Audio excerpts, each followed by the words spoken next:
Welcome everyone. We'll get started with our talk at 7:30.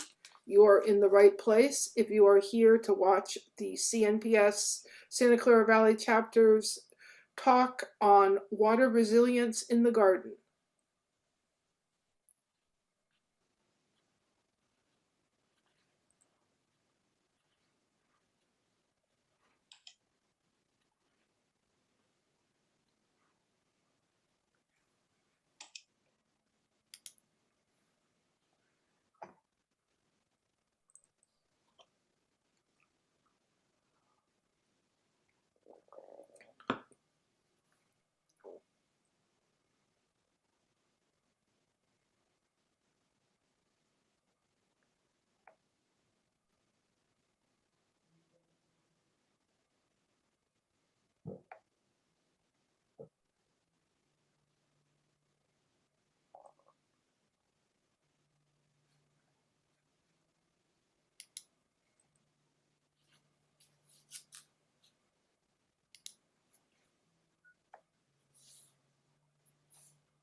We'll be getting started with our talk in about 3 minutes. We start our talks at 7:30.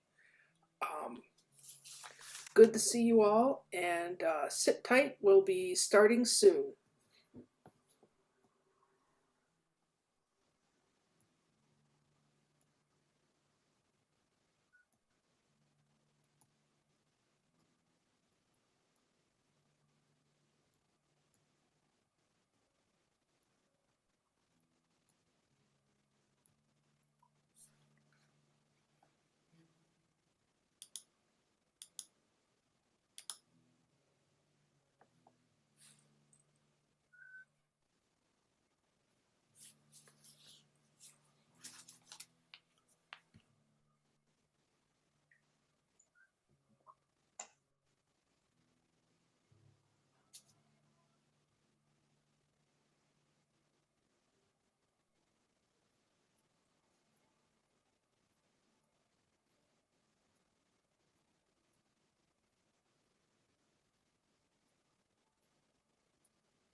Welcome again, everyone, to our CNPS SCV talk.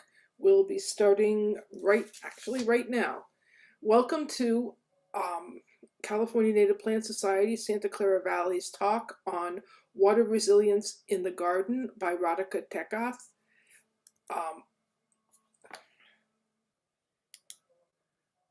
Tonight's team in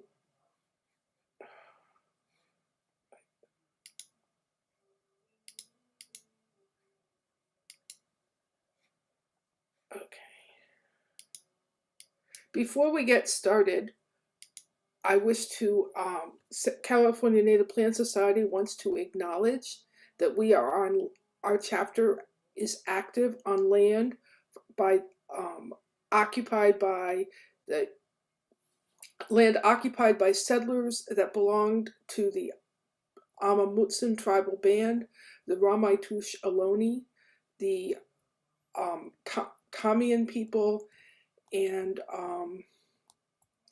somehow my slide disappeared, and I'm doing this from previous slides. I'm sorry. Wish to acknowledge that this land was taken from them after they lived here for thousands of years. And after 2 centuries of genocide and oppression, they still live and work in these lands today. We want to acknowledge them for their culture, their language, their values, and their land stewardship. We wish to learn from them and honor them. Our team tonight is myself, Madeline Morrow, as host. Our question and answer moderator is Shelky Tao. Vivian New is our tech and YouTube moderator. I think we're missing our other one. And Radhika Thekkath will be our speaker. If this is your first talk, we'd love to hear how you found out about us and where you are. Please share it in the chat. Here is my slide. I'm really sorry things got messed up. Give you a moment to look at this.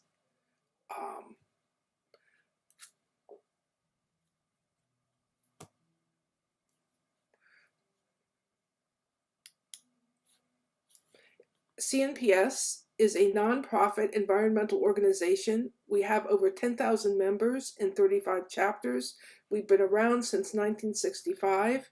The chapters are all over the state and Baja California. Our chapter covers Santa Clara and southern San Mateo counties. Our mission is to save California native plants and habitats, bringing together science,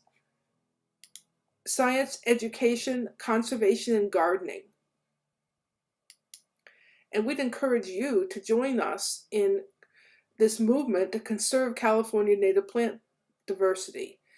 We have 2 journals that are part of your membership journals, membership benefits, scientific and a general purpose journal, both with amazing pictures. You would also get our Blazing Star chapter newsletter, discounts at local nurseries. You can go to our website,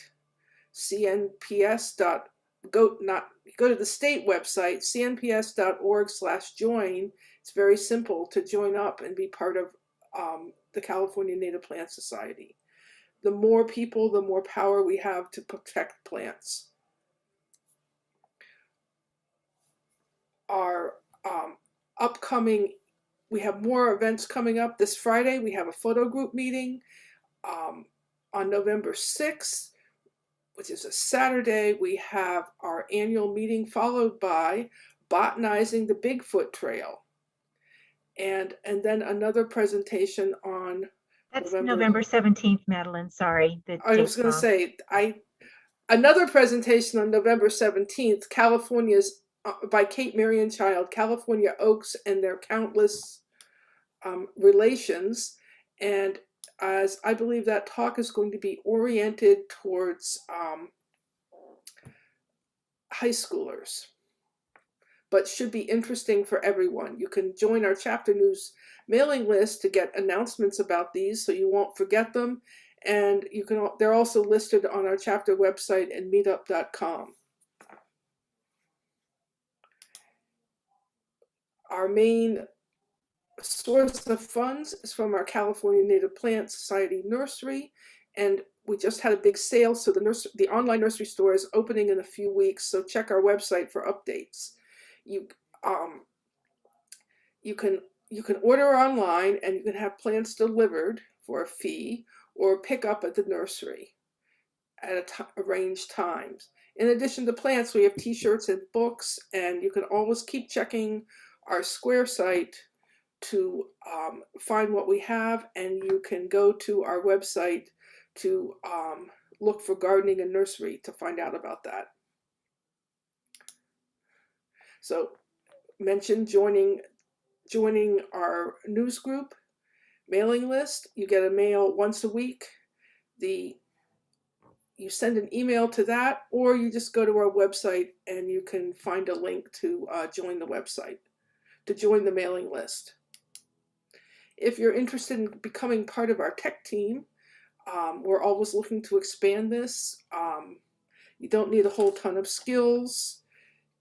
Being able to mouse, switch windows, and copy and paste means that you could help out with this. If you're interested, send me an email and I can talk to you about how to get started. So that the way we work our talks is that we ask everyone to mute their microphones. You can put questions or comments into the chat at any time. We expect to finish by approximately 9 p.m. Our questions and answers will be, all of your questions and answers will be, questions will be presented by our Q&A moderator. And if you can't finish the talk or you want to tell other people about it, it's being simulcast on YouTube and recorded. It's going to be available later, so you can check back anytime or send, tell other people to watch it. So with no further ado, we're coming to our talk, Water Resilience in the Garden, and that's a picture of my rain garden. Radhika Thekkath is a retired computer scientist. She's been gardening with native plants for over 10 years. Recently, she returned to California after 3 years in Washington State. She's a certified permaculture designer whose more recent work includes active forestry management and building with cob and straw bale. So I'll turn it over to Radhika. Thanks, Madeline.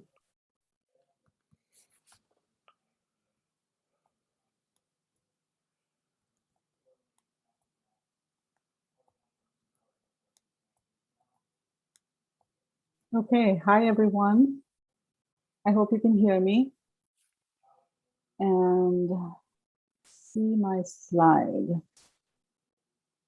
Okay, so this talk is not about native plants per se. This is about managing water actually in your garden. And I was asked to come up with a topic back in July. If I were to redo the topic today, I would call it water management in your garden, I think. So let's dive right in. The agenda for the talk today is really about a message. I want to kind of give a message of hope, I believe. And to do that, I want to start with a story. It's a story of a place on the Arabian Peninsula called Al-Baida. And then we'll dive right into different ways to manage water. This is a complicated topic that is probably deserving of, a weekend or a whole week-long seminar. So many of the topics that I'm going to touch upon, I'm going to touch upon it to give you ideas of various things that you can do.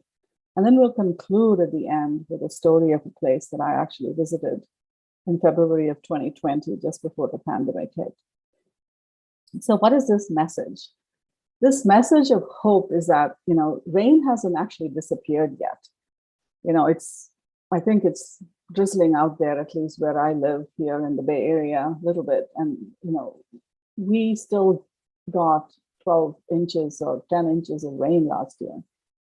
And the point really is that humans are a keystone species.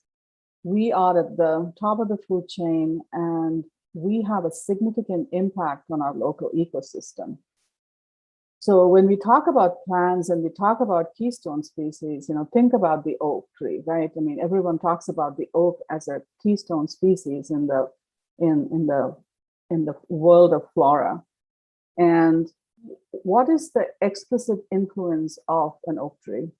Now, its explicit influence, you could argue, is basically the square footage area that it occupies. Maybe it's 100 by 100, but the root system goes. So you could say it's 10,000 square feet is its explicit influence. But its implicit influence, far exceeds that. The ecosystem that it supports far exceeds that 10,000 square foot. And we are actually a keystone species, just like the oaks. So we have a considerable impact on our local ecosystem. If we live on a property that's 8,000 square feet or 10,000 square feet, what we do on that property explicitly has a much wider impact in the areas around us. So this message really is use this advantage. We are people who are aware of things that make a big difference in the ecosystem. Let's add to that knowledge about bringing in knowledge about water and how to manage it. And that's the goal today. So let's start with a story of Albaida. Now, Albaida is kind of an extreme. And I wanted to start with an extreme story because if they could make a change from such an extreme place, then, the message is, we can make a change here for sure. Albaida is a small village or a town about 50 miles south of Mecca on the eastern side of the Arabian Peninsula. So it's mountains on one side and the Red Sea on the other. And the real story of Albaida is that in 1950, the Saudi government basically outlawed the lifestyle of the indigenous people, the way they lived, the nomadic lifestyle where they were basically goat herders and they wandered the peninsula up and down with their goat herds. When their nomadic life was outlawed, they had to settle. And when they settled, what did they lose? They lost the ability to move their goats from pasture to pasture. So they lost the rotational, pasturing method. And the local grasses got denuded. Basically, the herds had no place to go. In a couple of years, most of the grass and the pasture disappeared. Now, the people were settled in that area and they had no source of fuel. So what you're looking at, this picture here, was a treed landscape. And they cut the trees down for fuel because they had no other way to cook their food and keep themselves warm in the cold desert night. They cut the trees down for fuel wood. And so in just a matter of a couple of decades, desertification followed.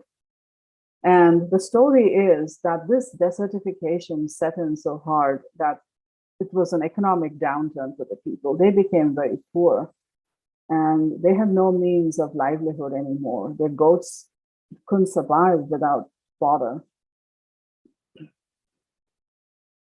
And flash floods came down the mountainside, washing away whatever organic matter was on the top, washed it right into the Red Sea. And what was left behind is basically what you're looking at here: stones, rocks, and sand, nothing really much organic left. And the picture you're looking at here is actually after some early years of regenerative forestry work. What was the rainfall? The rainfall was about 2.3 inches, less than 2.5 inches. And sometimes there was no rain for over 24 months. But this got turned around. And how did it get turned around? And that's really the story. Two of the Saudi princesses visited this village, talked to the magistrate, who was one of the few educated people there, learned the plight of the people and how they had no source of income, they had no source of food or fuel. And they decided to raise some money and hire Neil Spackman, who is from the Regenerative Institute. And with some government grants and some raised funds, they handed this problem over to him. Now, this took a long time. This took about 10, 12 years. But this is the story of Albaida. This is what it looks like today. Not today. This is actually a few years ago, 2019. The pastures are returning with the earthworks projects that Neil Spackman put in. And he had to gain the trust of the people, the local people, in order to work with them to do this. They had never seen a white American before. In fact, they hadn't even seen a non-Muslim before. So 10 years he lived with them, he worked with them using the funding that they had, that the princesses had raised for his effort. And the place is now treed. Of the 10 species of trees that he tried, 4 did quite well in the dry climate. There was one period when their funding ran dry and they couldn't get water anymore. And it didn't rain for 31 months. Can you think about that? 31 months of no rain, but these trees survived that finally.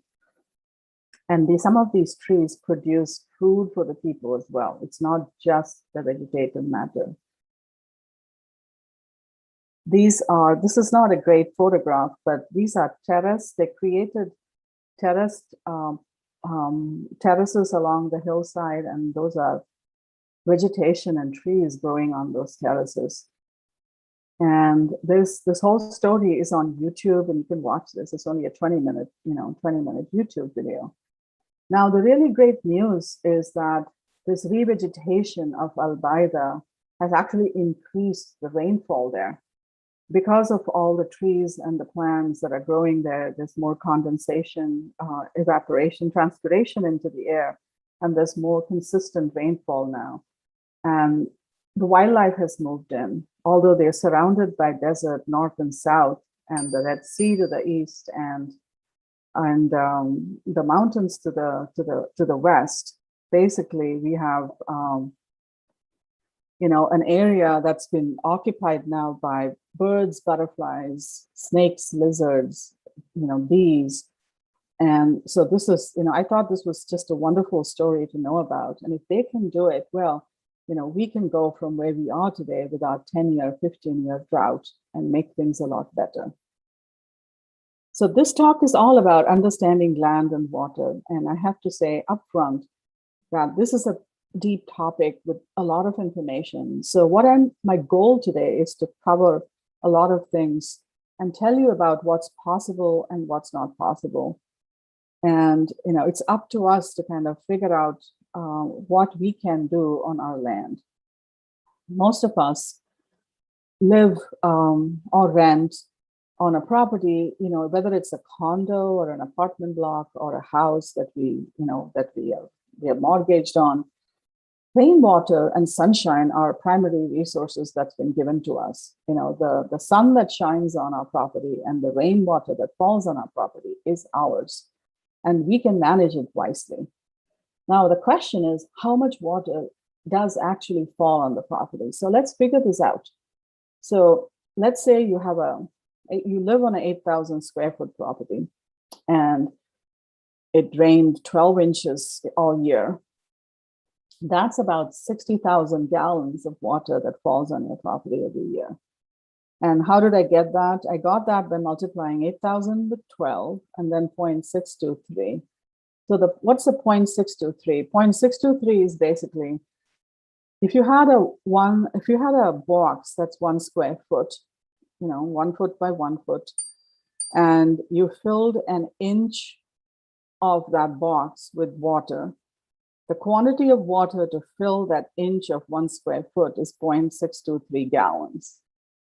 So, so 12 inches, so you multiply that by 12 inches and over the 8,000 square feet, and that tells you how many gallons of water basically is falling on your property. Now, to say that half to 2/3 flows away to the storm drain, is just somebody's property. I don't know what yours is. It depends on how much concrete you have, how much driveway you have, how much house versus land you have, how much is mulched. So let's say half to 2/3 flows to the storm drain. In some houses, I'm sorry to say, it's more than that. Now, that's a lot of water. You're letting 30 to 40,000 gallons of water flow away from your property into the storm drain, flowing into the bay. Now, if someone tells you, well, you got to catch that water with rain barrels, a typical small rain barrel is 55-gallon rain barrel. You're going to need 500 of those rain barrels to stop and catch that much water. So that's not practical. So since that's not practical, we're going to talk about what can you do with the water? How can you manage it wisely? Because the goal here is to keep all that water, let it sink into the soil, save it, spread it, so that it stays on your land as much as you can, much as you can help it, and not let it flow down to the bay, into the ocean. So that's the goal. So what can we do? There are 4 S's of water management that we talk about when we talk about, regeneration in the world of permaculture, which is slow it, spread it, save what you can, and sink the rest. So let's look at each of these and see what they mean and how we can go about this. Slow it. When rainfall hits your roof or your ground or your patio or your landscape, you have to slow it first as quickly as you can, because slowing it down allows your land to absorb it more. And the best way to slow it down is using the soil. So let's take a look at some numbers here to understand what the soil does for us. Now, the soil is a sponge, and the percentage of organic matter that you have in your soil really matters. And, when we talk about, in the various native, plant talks that you have heard in the past, you've heard people say, well, put your leaf, litter back in there, add organic matter, and so on. But let's look at exactly what it does for us with respect to water. Now, if you have 1% of organic matter in your soil, that 1% can hold 0.6 inches of rain during a single event, right? So, overnight, maybe it's going to rain a quarter inch. I don't know how much is going to rain tonight or this week, but if you had 1% organic matter, you can hold that. But if your soil had 2% organic matter, apparently that's what most cornfields have in the Midwest, then if it rained more than 1.2 inches at any given instance, note that your soil has only 2% organic matter, so it will flood when it's more than 1.2%. On the other hand, if it weren't cornfield and it was the prairie, the natural habitat of the prairie has 10% organic matter. So it would take as much as 6 inches of rain in a single event, in a single instance, for the prairie to flood. And so it's a significant difference, because it's not often that you will get that much rainfall in a single event. And the rare event that could happen, maybe that's a 50-year event or a 100-year event, then your floods are equally rare. Why is flood bad? Flood is bad because, as you saw in the case of Albaida, flood washes away the topsoil with erosion, causes mudslides downstream. Sedimentation, it takes your fertile soil, your organic matter away downstream into rivers, into the ocean. So this is a simple thing, check what is the percentage of organic matter in your soil. It's a simple jar test. You can look it up on the internet. You dig in, get some soil, put it in a jar with water, shake it, let it settle. Then you can see how much clay, how much organic matter, how much silt, etc. But always add organic matter, no matter what your percentage is, maybe it's 4, maybe it's 5, keep adding your kitchen compost. Don't send it to the city. Dig a hole in the garden and bury it, have a compost bin or a worm bin. Shred, spread, and compost your leaf litter. Tree branches, cut it up, mulch it, use it to mulch, bury it inside berms as hugelkultur. Now, just a quick comment about bark mulch. Many of us use bark mulch, and sometimes, we need a little bark mulch in the front, so our front garden looks nice and clean. But the tree has a tissue in the bark that has a substance called suberin, and it's a waxy substance that is explicitly repels water. And when a tree is alive, the bark needs to repel water because, it needs to keep the tree safe.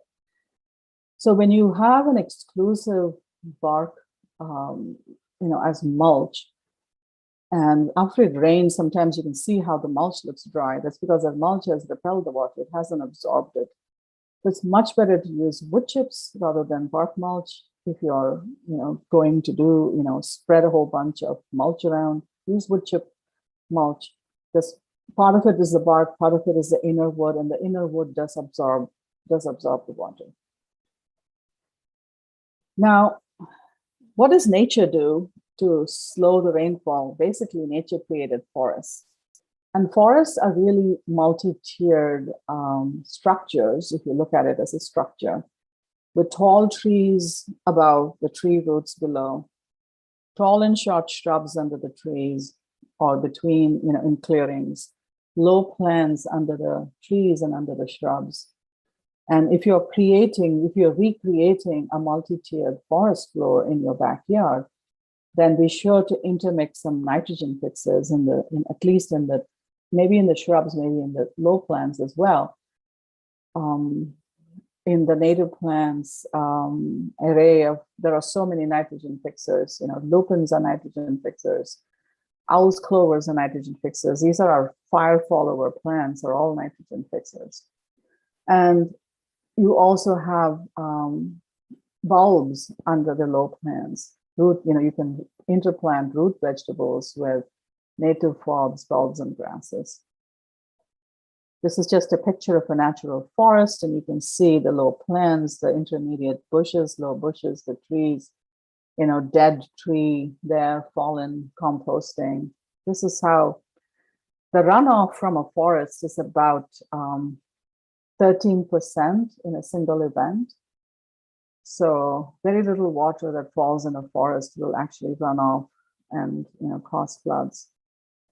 This is a man-made food forest, where this interplanting of tall trees, short bushes, and roots. And I see some dead twigs and straw and stuff at the base there to create that thick organic matter mulch to absorb the rainfall. Okay, so what's the next thing? So that was slowing it. Now let's spread it out. And so there are a few techniques to spread it out. The basic technique is infiltration swales. Swales are really trenches. Now, if you live on a property with a very steep slope, and you cannot really dig trenches on this steep slope, they're not effective, because when it rains on a steep slope, water rushes down the slope at a force that will blow out the trenches eventually. If it doesn't do it in the first rain event, it'll do it by the 5th or the 10th. So the only technique that I'm aware of, and there may be others, is to create vegetative berms on steep slopes.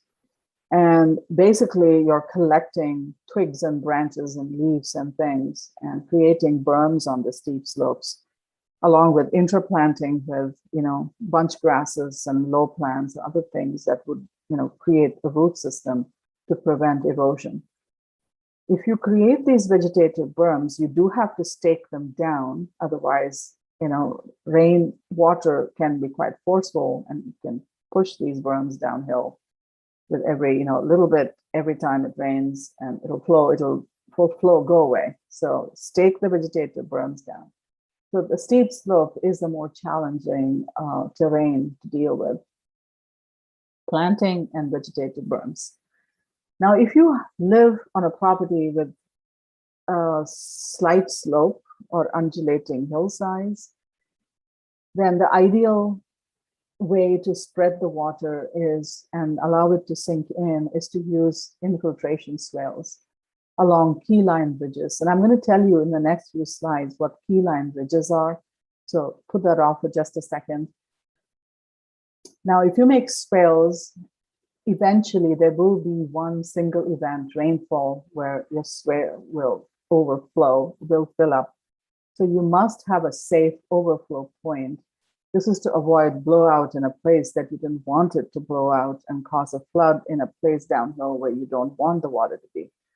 So swales have to be designed a little carefully for maximum rainfall event. And then another way to essentially take water out from typically more impermeable surfaces is to put in current drains. So put in, current drain is a type of a French, it's not really a French drain, it's a little different, but it's a simpler form of a French drain, in fact. So now let's go look at what it means to build these swales. So most of the next few minutes, I'm going to talk about swales here. So the whole idea of keyline point, the keyline ridge, was the brainchild of a guy called P.A. Yeomans in Australia. And he observed that a key point in a hillside is essentially where the hill changes from the convex to the concave. So on the convex part, obviously, water is flowing fast. And as it passes the key point, as the slope of the hillside changes to concave, the water slows down. And so his notion is basically, these are essentially contour lines on a map. If you look at a map that shows your the elevation via contour lines. So his basic point is the key line is the point below the key point, and you put the swales on the key line contours because that's the most stable place to collect water. So you dig a trench along this key line contour on your hillside and take the soil that you dig out and berm it on the downhill side of your swale.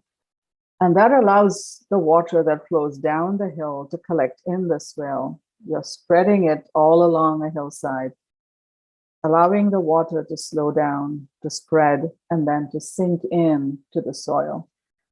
Now, what really happens is, you can do this on a large scale, like this farm in the UK. I got this from their website, Triskelly Farms. You can see this is a huge effort here. And the photograph isn't that clear, but you can see each one of these lines effectively is a berm with a swale behind it. And these berms are planted, and you can see them here as well. And these trees are also on berms that are, I don't know exactly what they grow on this farm, but this is a large scale swale system on a contour ridge, key line swale system on their contour ridge. It's impressive, isn't it? Now, how do you actually vegetate a contour line swale? Just uphill of your swale, it is the most effective thing you can plant are bunch grasses. Because what the bunch grasses do is they slow the water flow as it comes down the hill, that allows a slower infiltration into the swale.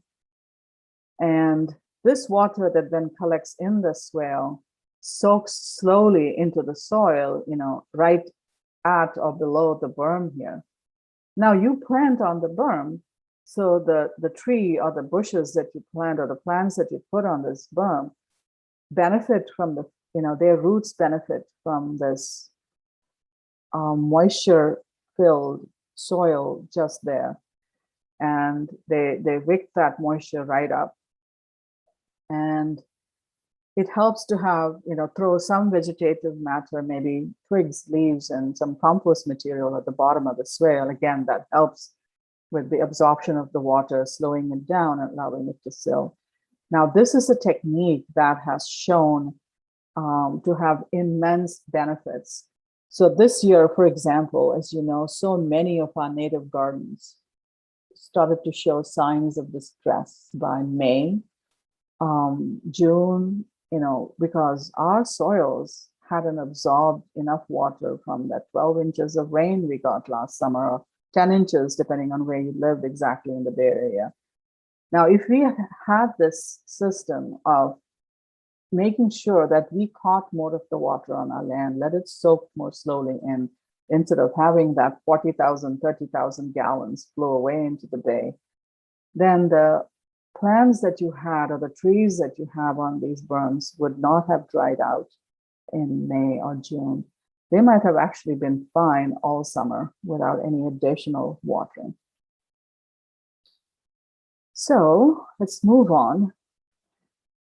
What happens if you live on flat ground? And this is the case for most of us, right? We don't all live on a sloping, property. If you're on flat ground, you can still make, infiltration swales. So you might snake them, or you might, make a design. And the berms that you build definitely, will still benefit from the water that collects in the swales and sinks in there. The most sort of famous flat ground swale system are called the Chinampas. This is an ancient system developed by the Aztecs that have existed for thousands of years in Mexico. And they used the system to basically create floating farms. what they really did, let me show you a picture. This is actually one of the ancient Chinampas in a town whose name I cannot pronounce, but I won't butcher it. They dredged canals deep enough and took the dredged soil and created berms or islands. And this is, as you can see, a really long canal here with water and these berms. They were able to navigate these canals by boats, and they did aquaculture in these canals by stocking it with fish. And they grew agriculture food crops on these berms. And they found that they had to do very little maintenance. The soil was just so rich that they needed no extra fertilizing. They could grow the food crop that's for that season or that year with almost no oversight and no maintenance, because the roots just drew the water up from the canals, and the plants, they planted bananas and tapioca and root vegetables and all kinds of stuff. And they were able to harvest the fish that were in these aquaculture, that they did in these ponds, in these canals. So this is a great system. So I just want to go back here for a second. So we can do something like the Chinampas on a small scale. So we can create sunken beds and raised beds, and do that in however little space we have. So this is a slide that just shows a modern Chinampa in Mexico today. That looks like they're growing red leaf lettuce or something like that, and they have the canals on the side. There's a walkways and canals underneath on the sides, and this has been really successful method, especially where the rain is focused in just a few months of the year, and then it does not, and then there's a long dry period. This is very effective system for us, in fact. Now, in the US, this is being practiced on a large scale as well on flat farms. As you can see, this is a photo I got from the Appleseed permaculture farm. They have these long, not very deep trenches with berms, and they grow some newly planted crop on these berms. And I was thinking about, how did they take care of this? How did they navigate this? It looks like they might either just walk right in these canals with boots, or there could be like a very small walking path between these two rows of crops here on these berms. So I want to talk for a few minutes about how we can do this in our backyards. So this picture, I just drew up this picture. Now, most of us have a house, and we perhaps have a patio or a deck at the back. And we have an area at the back, perhaps 15 feet by 20 feet or 20 by 30, there's an area. And I just assume that at the back, there is, perhaps there are some trees, maybe you have some redwoods or some other trees. And there's a fence on the right side here, that's your neighbor's fence. Now, what can you do here? Well, you have to think about the water that falls on this area, right? There's water that falls on this patio and deck. Let's assume that it's a wooden deck and it is not going to absorb the water. So that water is going to run off. It needs a place to go so it doesn't flood and benefits you, doesn't flow away out into the driveway and into the street. Perhaps you have a decomposed granite path here on the left. One technique might be that you might dig a swale, a rectangular swale, right around your 20 feet by 30 feet, backyard. If you are not starting from scratch and you have plants here already, well, create a snaking, winding swale between those plants and around. The benefit of doing this is that you could slope everything just so that the water that falls on your deck, and maybe even the water that falls on your roof, you redirect into the swale.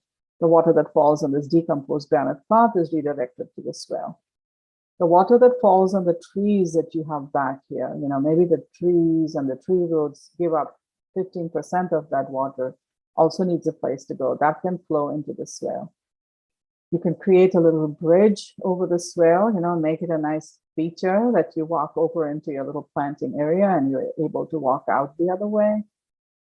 And perhaps it would be nice to have some access along this side and a place for a little overspill from the deck to go. So maybe, plant a bunch of, grasses along this way here, deep rooted grasses, purple needle grass or something like that.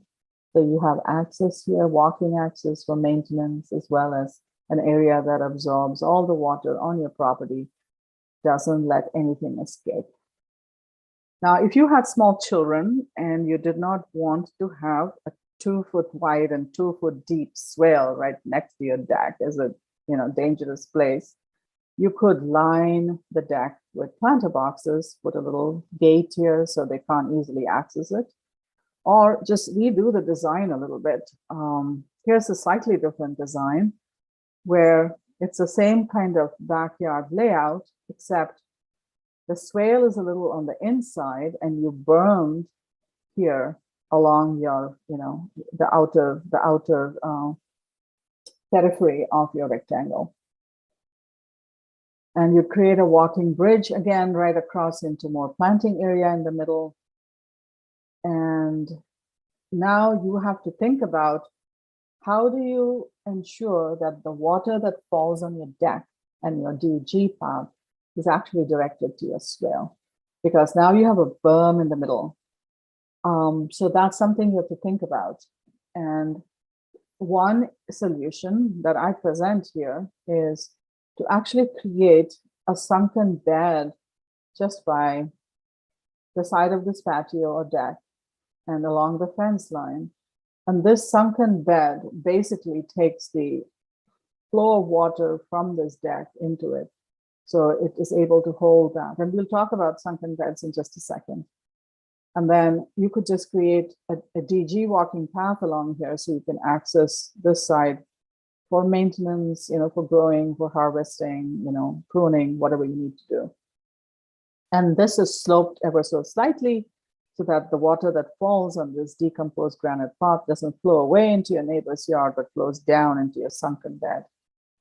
And then what happens with this DG path, I don't know, maybe you have a side yard here and you could have a small swale that takes that, or you redirect it to the front yard, or you create some sort of a drain across the berm into your swale. Now, there is one problem with both designs that I've shown you so far, which is I have not shown you what the overflow, how do you manage the overflow from the swale? You need to have an overflow technique so that you don't flood this out, flood your center out if the swale overflows. So one calculation you can make is calculate the volume of water that your swale can hold. And you know how to do this now because 0.623 is the per square foot inch amount of water in thing. And then you can do the calculation of this volume of space and multiply that by 0.623, right? And go back 100 years and see what's been the maximum, single event rainfall. Calculate how much rainfall is going to, drain into the swale from your yard, and you can do that also. And see, how critical is the overflow. Perhaps it's not that critical. Maybe you don't get that much rain. And maybe it is critical. Maybe you need to create an overflow technique into the sunken bed and maybe beyond somewhere. So this is something that you have to do carefully. Make sure that you don't create marshland or floodplain back in your backyard. Let's talk briefly about sunken beds. Sunken beds can be used, you basically dig down maybe a foot, create a bed that sort of acts as a marsh, your own personal riparian marshy area in your backyard. Contain it to an area that that is going to be controlled by you so that other parts of your backyard don't become a marshland. Use it as an overflow for catchment tanks, for swales, use it as a sink. And you can plant, this is going to be the only slide that has any mention of plants in it. You can put riparian plants in there. And there are quite a few. I've just mentioned a couple here. You can also grow food in the same sunken bed, intermix your creek dogwood with the Canna edulis. Canna edulis is a species of canna from the Andes and Andean Valley. It's an awesome food plant because you can eat the bulb like a potato, you can eat the leaf, and you can eat the seeds. So all parts of that plant can be eaten. Grow that, so that you have, extra food in your garden. Now, we are on the third, so we looked at slow it, spread it, and now save it. And so there are multiple ways that you can actually save water. And the easiest point from, a perspective of a property to save water is your roof, because your roof is higher up. You can catch the water that comes off the roof. And, there are a ton of people out there today talking about rain catchment. And yes, it is a good technique. Just be aware that 55-gallon tanks don't last very long. And not all properties have the space for bigger cisterns. But if you have the space, if you have a side yard into which you can sneak, say, 4 600-gallon tanks, if you can catch 2,500 gallons of water from your roof and use that, to water, not just during dry periods in the winter, which is when our native plants need water, but also use it into the early part of the summer. That's great. You can do that. There are a lot of resources out there on how to do this. I'm not going to spend a lot of time on this, but I just want to point out that you can catch the roof rainfall more carefully, not just into tanks, but you can catch it into your swells, catch it into your sunken beds, you can catch it into a pond. And there's a benefit to this because you're making sure that the drain that comes off your roof gutters don't just drain out into your driveway and goes off on the street. And keep it on your property. So how much rainwater can you get off your roof? The calculation is, again, pretty simple. Let's say you had a shed that's 10 by 10 and there's 100 square foot roof on it. And you had, again, 12 inches of rainfall, multiply that by 0.623, and that's approximately just slightly under 750 gallons. In order to see exactly how much you can catch, you do have to multiply that by the runoff coefficient. Now, one of the best roof types to catch water is metal, and we'll talk about that in just a second. You can get the runoff coefficient of a metal roof is about 0.9. And if you had composition asphalt shingles, it's about 0.83. And if you had clay tile, it's about 0.75, and so on. And there are tables available on the internet that give you this runoff coefficient. So you can take your roof type, take the square footage of the roof, and you can calculate, okay, so I can calculate of this gutter, I can catch maybe 1,000 gallons quite easily, or that gutter I can catch 5,000 gallons, if you have the space to put a big tank like that. So the best roof types. Most of us already have, own a house or rent a house, so we don't have the flexibility to change our roof type. But if you ever are changing, if you have to re-roof your house, then think about what the best roof type is. A green roof is one of the best roofs because the rainwater comes screened and filtered through soil and plant roots. And it's actually usually quite potable right off your roof. But never drink water that comes off your roof without testing it first, please. In metal, the tin roofs are one of the best because they leach the least amount of anything off the tin roofs. Tin roofs are pretty noisy and people don't really use them very much. A standard metal roof these days is a standing seam metal roof, and it has a baked enamel coating on it. And this is one of the best metal roofs today to catch rainwater on. These roofs last 70 years, so they last a really long time. They are more expensive, but they're non-flammable. They are, they're the best in so many different things. Clay tile roofs are great. Slate asphalt shingles typically don't drink water that comes off asphalt shingles, but they're perfectly fine for irrigation and other use.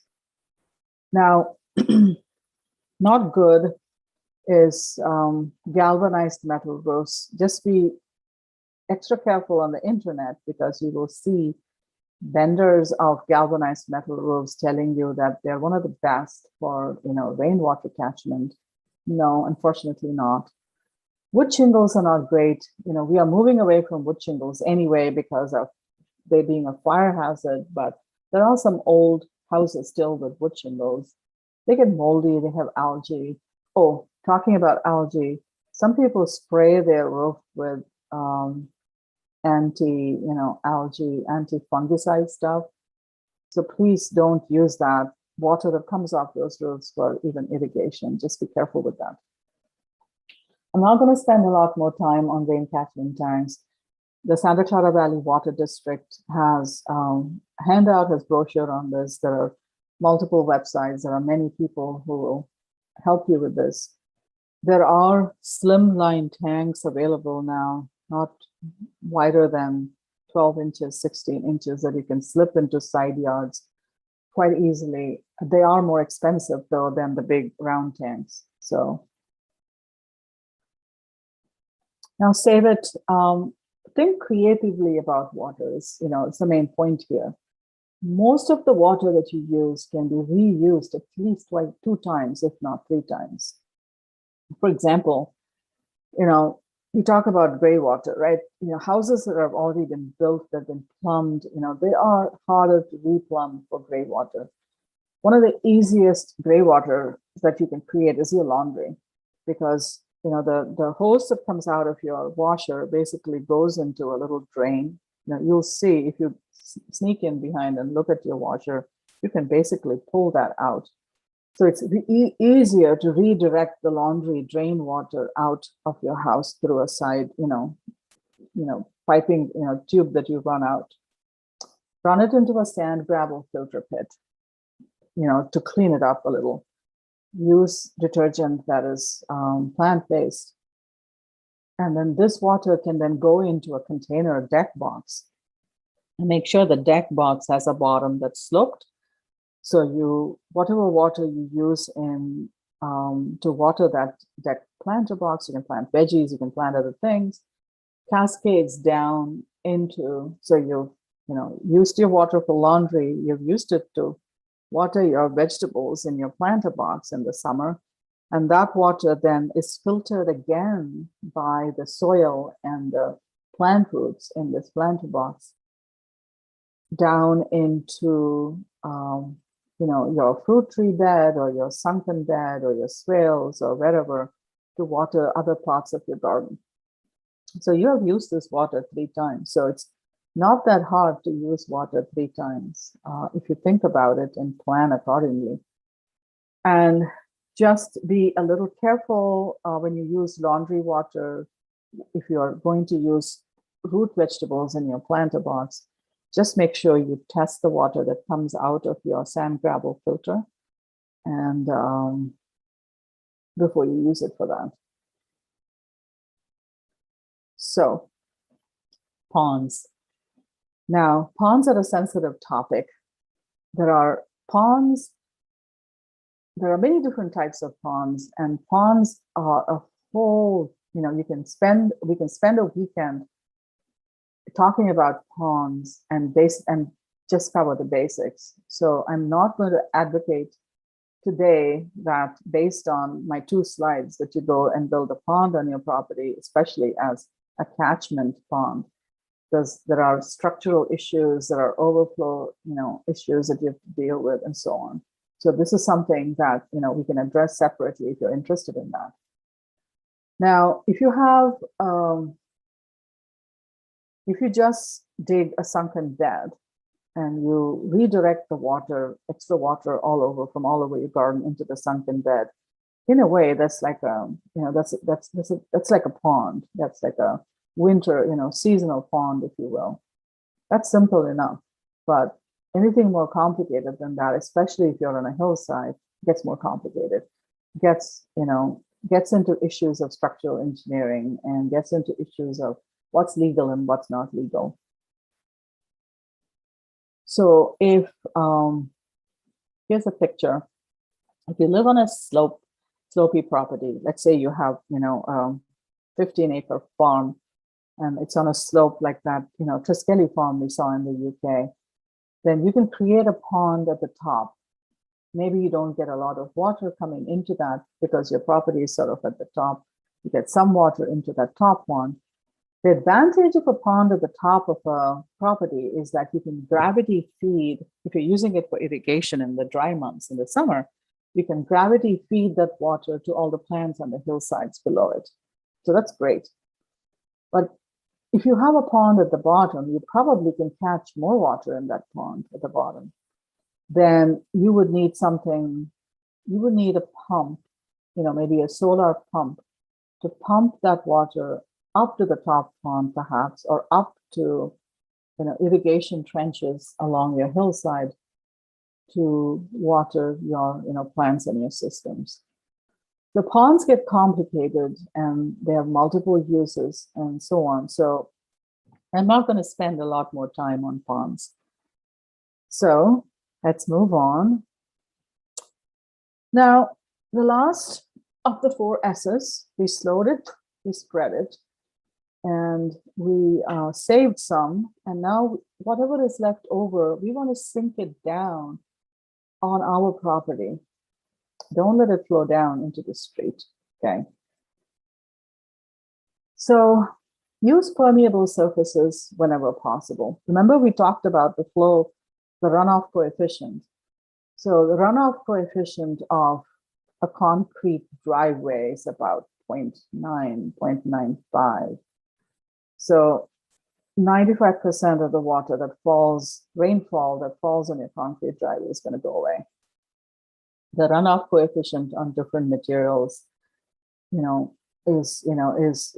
makes a big difference. So use permeable surfaces. You can create a patio that looks like that, and then note the walkway behind there that is mulched with stones. So that can be built to be quite stable even in the winter by tamping down a nice sand base below those flagstones, but mulching all around the sides so that it absorbs all the water. And even this grassy interconnected paving stone system is going to sink a lot more water than if this were just all concrete, right? Whenever possible, create paths and walkways and driveways that have enough permeable area. So here's a beautiful walkway that will absorb a lot of the water that falls on it, preventing it from flowing back onto the sidewalk.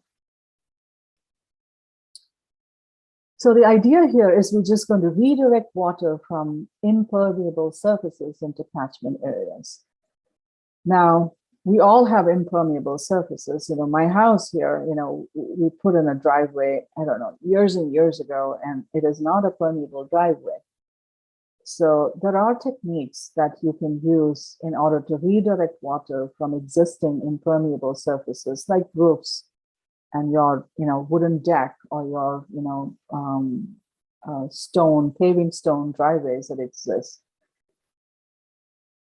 to redirect the water into sunken beds and swales and ponds that you may create.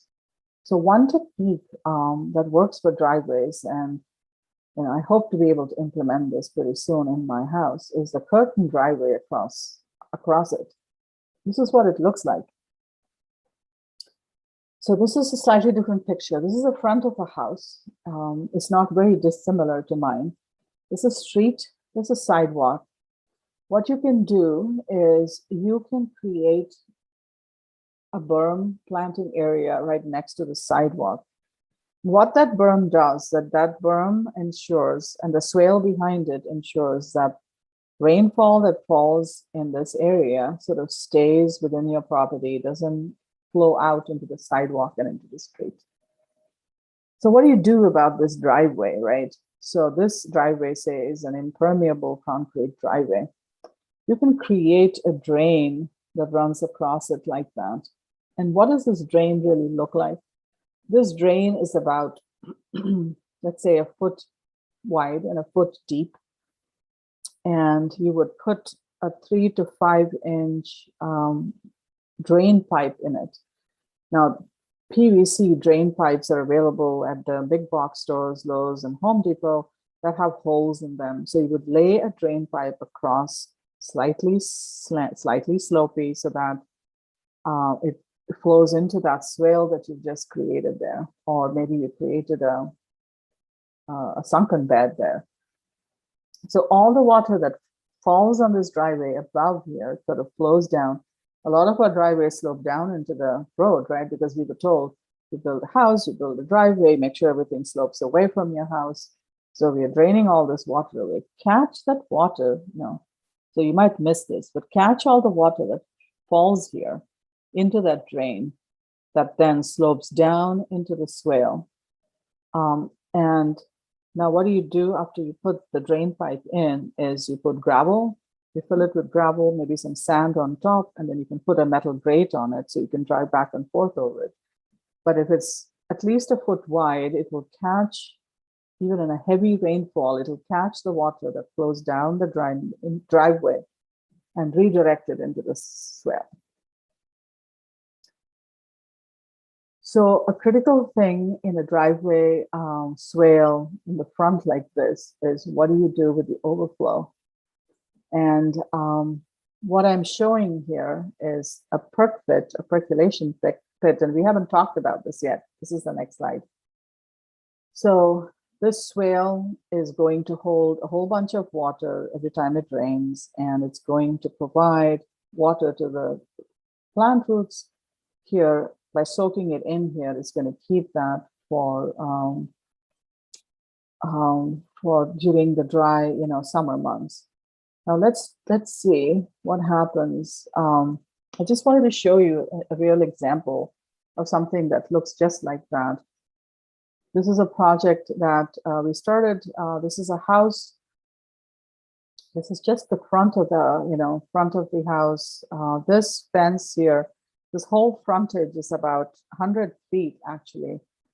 And it's about 80 feet this way, slightly sloping uphill here, in fact, to the house. So it's 80 feet to 100 feet. So that's, 8,000 square foot of dried out grass this summer that, it's going to start raining this winter, hopefully.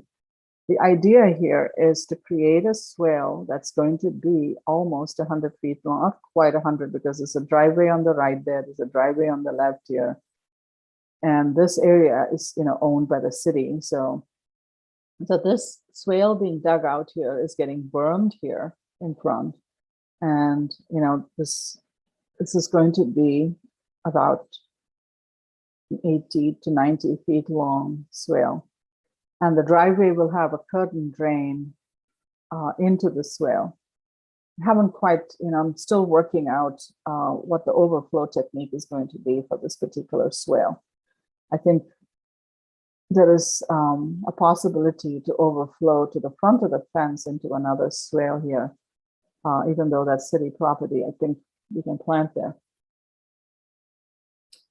Now, because it was going to rain, we, and I wanted to kind of show these pictures, we started to mulch it. This exposed soil, you don't want it to rain on that exposed soil because it'll erode that soil back down into the hole. So, we mulch the bottom of the swale, we mulch the top of the berms, and it kind of slopes. It's a shallower here at this end, and it's going to be deeper all along the swale here. It's, a little deeper than this even.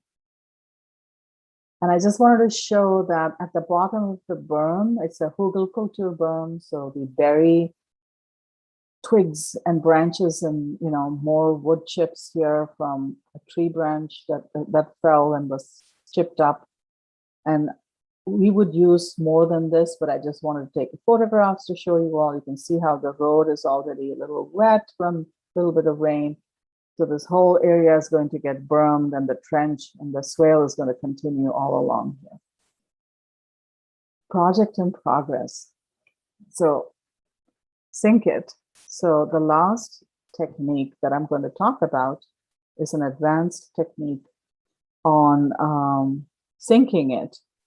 This is using something called a percolation pit. Now, what is a percolation pit? It goes by some other names as well, but a percolation pit is basically a pit that's about 2 to 3 feet in dia, minimum 2 feet in dia, and about 6 to 8 feet deep. And what you're trying to do is actually go a little below the subsoil. And the goal here is to allow all the rain that flows into this percolation pit, either from the rooftop or impermeable surfaces or wherever, to sink down below the subsoil and to help the water table. And the way you would actually build it, again, there are videos on the internet. If you live on a really large property and you want to do this, this would be appropriate. Is you add gravel at the bottom and sand for filtration, because sometimes water that flows off our properties or a neighbor's property where they might have used pesticides, you want to make sure it's filtered before it goes down into your groundwater. And then you would have a grate on top so people don't fall in and leaves don't fall in and debris doesn't fall into this pit. Now, this can be a catch-all for all the final water on the property. Now, this is a technique, the percolation pit is a technique that's been successfully used to recharge bore wells, and it's been used all over India, in fact.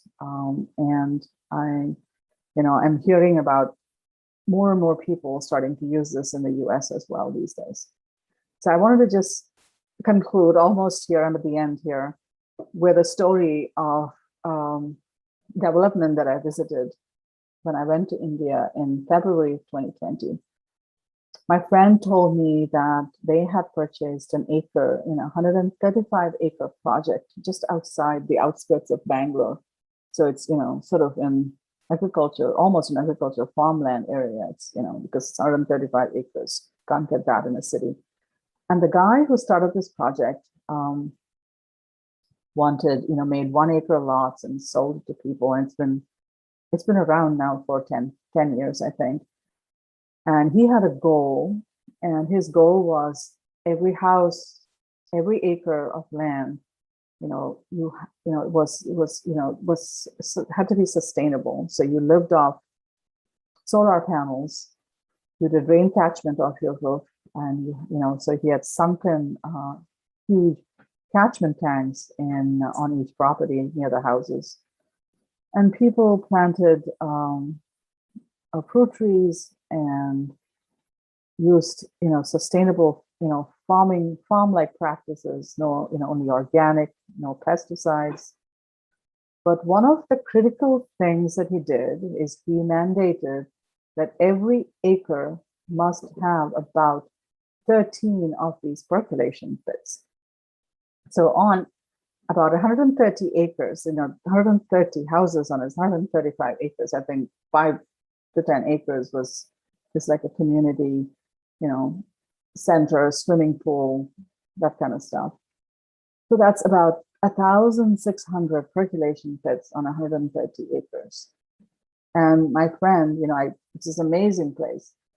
And my friend told me, and she drove me around, and she showed me that after a couple of years of having these percolation pits, all the bore wells in the area that had run dry before and farmers had stopped farming was now producing water. And all these farmers were farming again. And this guy was on a crusade to visit every small farmer or large farmer in the area, convince them to create some percolation pits on their own lands, as well as to convert everybody to organic farming practices. And it's amazing, lush farmlands around this area with these percolation pits. So you can recharge bore wells for, like 100 farmers in an area by techniques like this. So that's my story, and it was amazing. I was blown out by that. So, in summary, rainfall is your primary resource. It's yours, So this talk really is about hold it, keep it on your property, and save it all so that you are helping your plants survive longer into the dry summer season. 12 inches, even 10 inches of water is a lot of water, so you can save it. Save it, with all the techniques that we've talked about today. So we've learned some ways at a pretty high level on how to manage water. Go do some research on the internet and figure out, every property, you can do something today. But first, before you do that, calculate the runoff on all the surfaces of your property. Figure out how much rain is falling on your property, on your roof, on your deck, on your driveway, on your patio, on your, on your mulched planted area, and figure out what you can do to save, sink, spread, slow some of that water.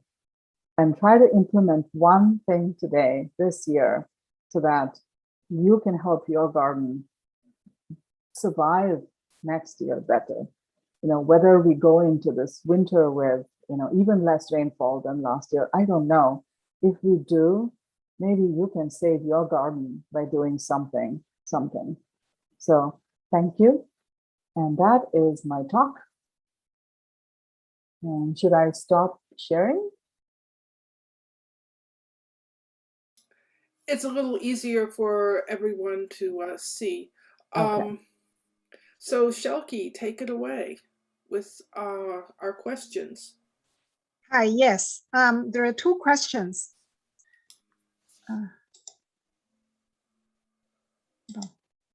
One is that, the first one is that, where can we get historical data on rainfall? There are several sources on the internet. I don't have them at the top of my head. There is, if people are interested, email me. Is my email somewhere available? I think you can email me at Radhika at cnps-scv.org, I believe.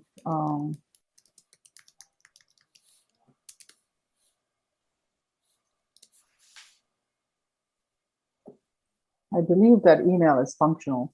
So email me, and I can, send you some links on some places to go look. But historical, data is available. You can look up, every year you can see how much rainfall we've had in different areas of not just the United States, the globe, and all kinds of data available out there if you want to do the research.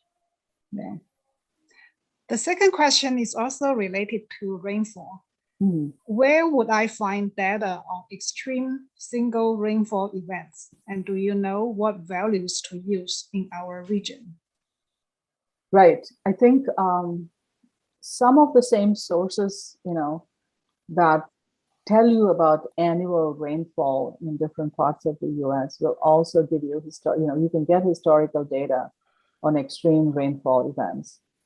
I was doing research earlier this year on a particular area in the foothills of the Sierras, and I was able to figure out that there was, the extreme, I don't remember the years now, but there was an extreme rainfall event in 1958 or something like that.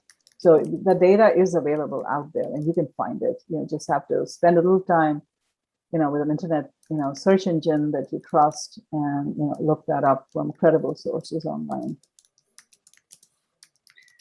Next Sorry. question. Yeah. What about permeable concrete? Are curtain drains better? I don't know what the runoff coefficient is off the top of my head on permeable concrete. I know that I have seen some data on even the permeable pavers may have a 50% runoff. So, so yes, it's a lot better than regular concrete where it's 95% runoff. But you might still want to consider a curtain drain across your driveway if you want to capture that last bit. And again, there are actually data sheets available from so many water districts, in California especially. I've seen data sheets from, the LA areas that have these runoff coefficients for various materials. So that all that data is out there, so you can find it. So you can look for even the specific type of permeable concrete you're using. What do you coat it with? And what is the runoff coefficient? So yeah. The next question: could the swells be filled with gravel or another filtering material and still catch enough water? Yes, you can put gravel. It might be better to use organic matter, because organic matter is going to absorb more water for you than gravel. Gravel is just going to, filter it down. I like adding organic matter rather than gravel whenever possible. If you want people you can use. So in very large areas on hillsides where they create these swells, you put organic matter in there, then you use it as a walking path in the dry seasons. So, so that's an advantage as well. And I don't see any particular reason to use gravel. Just the person who asked the question, is there a reason why you would prefer gravel to just throwing in leaf litter and twigs and things? I don't know. Okay, the next question. No reason. Okay. No reason.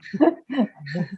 Is what people call a rain garden the same as a sunken bed, or is it a percolation basin? People use the word rain garden often to imply a garden that survives just on rainfall. It doesn't necessarily have to be a sunken bed or anything else. So if you have a garden to which you don't provide supplemental water, often you call that a rain garden. In fact, that's a very common use of that term in Southern California and Arizona and New Mexico and all those places where, you often have what they call, a rain garden. A sunken bed is a bed that you explicitly dig out a little deeper from the rest of your grade, so that water drains into that sunken bed. It doesn't have to be very deep. It could be 8 inches, could be 12 inches.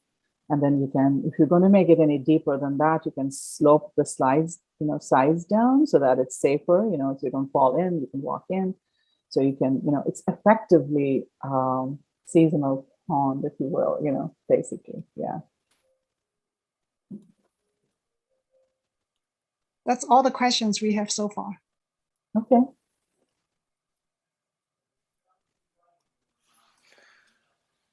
Well, thank you very much, Radhika. I think people are absorbing all this information, and I know you've made me resolve to work on the water runoff in the front part of my property.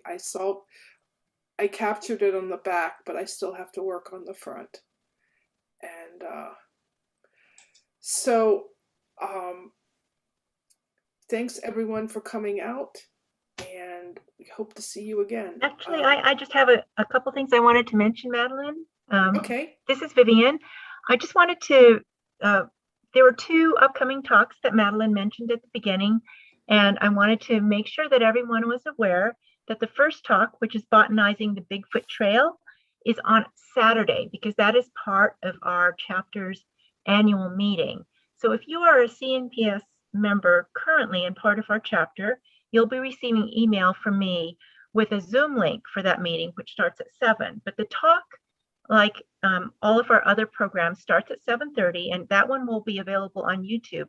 So if you're a CNPS member in our chapter, you'll get a Zoom link to join our annual meeting, which starts at 7, and which will then be followed at 7:30 by Botanizing the Bigfoot Trail, which is a talk by Michael Kaufman. And that is going to be a fantastic talk.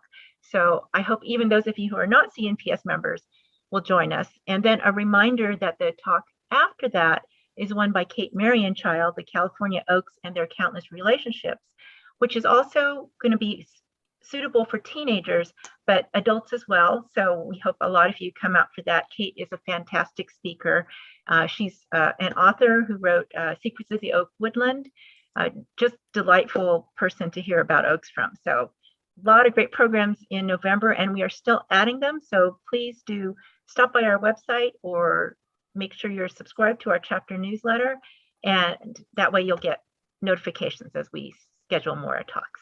So thanks a lot, everybody. And Madeline, Radhika, anything else? No, thank you so much. Yeah. All right, then thanks, everybody. I'm going to end the session now.